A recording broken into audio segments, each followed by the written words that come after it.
Est-ce qu'un entrepreneur doit-il payer ses impôts en RDC? Quels sont les impôts à payer? Comment payer ses impôts? Et quelles sont les conséquences, les sanctions si un entrepreneur ne paye pas ses impôts? Bonjour, je m'appelle Cédric Moussiwa, je suis juriste fiscaliste. Je vous apprends l'impôt en pratique et sans termes techniques, sans termes difficiles. À la question de savoir si un entrepreneur doit-il payer les impôts en RDC, oui, bien sûr, un entrepreneur a l'obligation de s'acquitter de ses obligations fiscales, qu'il soit un Congolais ou un étranger. Car la Constitution de la RDC, en son article 174, dispose que la contribution aux charges publiques constitue un devoir pour toute personne vivant en République démocratique du Congo. Et quels sont les impôts à payer en RDC par un entrepreneur? On commence par l'impôt sur les bénéfices et profits, IBP. Comment payer cet impôt?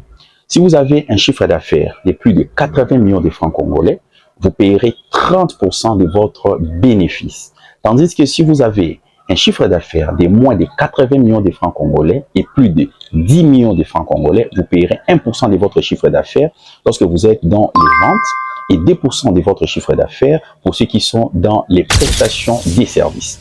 En revanche, un entrepreneur qui a un chiffre d'affaires de moins de 10 millions de francs congolais va payer uniquement l'IBP des 30 000 francs congolais et c'est annuel. Le deuxième impôt, c'est l'impôt professionnel sur les rémunérations IPR.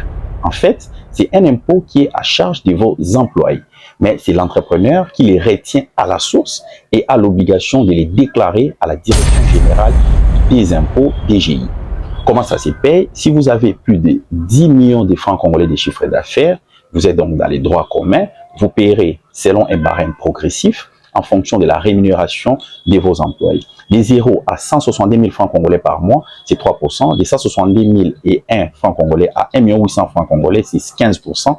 De 1 800 000 à 3 600 000 francs congolais, c'est 30%. Et au-delà, c'est 40%. Mais sachez que comme il s'agit d'un barème progressif, le calcul s'est fait en tenant compte du montant de la rémunération tout en appliquant les taux à chaque tranche de ces barèmes. C'est un peu technique.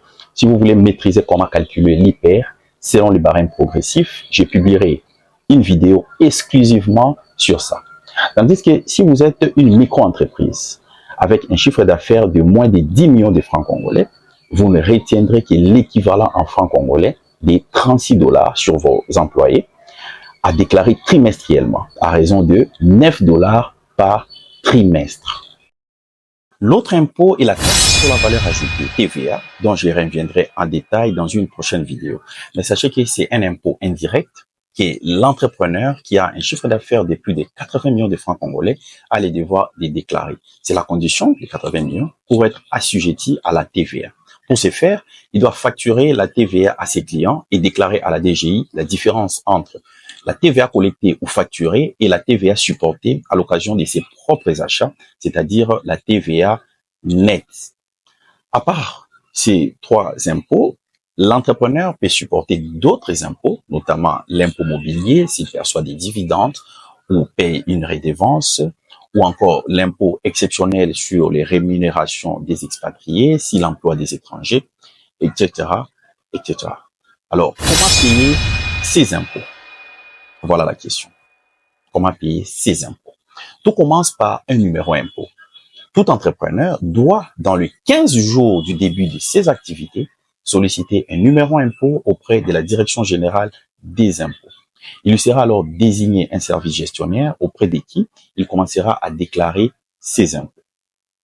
Quelles sont les sanctions si un entrepreneur ne déclare pas ses impôts? Si vous ne déclarez pas vos impôts, les jours où les agents des impôts qui sont aussi OPJ, qui sont officiers des polices judiciaires, vous trouveront, ils vont fermer votre boutique ou votre maison. Ils peuvent demander que vous ne puissiez pas voyager. Imaginez, vous voulez voyager après avoir rempli toutes les formalités, arriver au niveau de la DGM, on vous dit, messieurs, madame, vous n'allez pas voyager, allez régulariser votre situation à la DGI.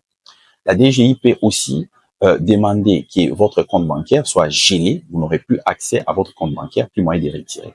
Voilà autant des risques à éviter.